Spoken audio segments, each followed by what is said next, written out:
London میں 10 Downing street کے باہر کشمیری اور پاکستانی کمیونٹی کا احتجاج۔ مقبوضہ کشمیر میں بھارتی مظالم سے متعلق قراردادیں جمع کرائی گئیں۔ شرکاء نے حکومت سے مطالبہ کیا کہ وہ مقبوضہ کشمیر میں بھارتی بربریت روکنے کے لیے اقدامات کرے۔ بیورو چیف یو کے غلام حسین عوان کی رپورٹ دیکھیے۔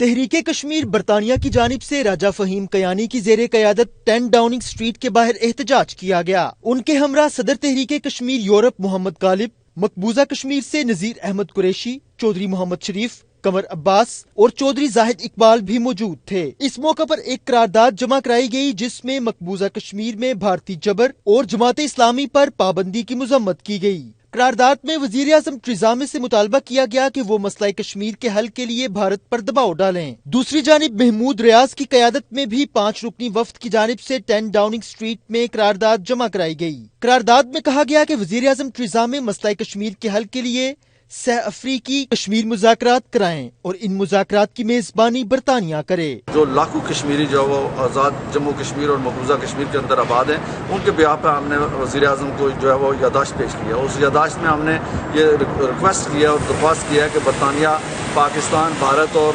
کشمیریوں کے درمیان سہ افریقی مذاکرات کا آغاز جو ہے وہ لندن سے کرے۔ وفد کا کہنا تھا کہ وہ وزیر اعظم پاکستان عمران خان کی پرامن اور دانش مندانہ حکمت عملی کو سراہتے ہیں، جنہوں نے بھارتی پائلٹ کو رہا کیا اور بھارت کو مذاکرات کی دعوت دی۔